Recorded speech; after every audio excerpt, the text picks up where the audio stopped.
ntchito ngati anthu ndikumayang'anirawo palibe phindu.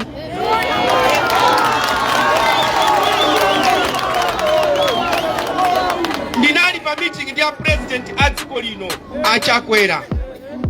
Timalankhula namanga iwo president ine vice president wawo. Kulankhula za umphawi wa wanthu, kulankhula za njala, mpaka na nduna agriculture nayi kanisa ku office. Bisikizira.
Mbili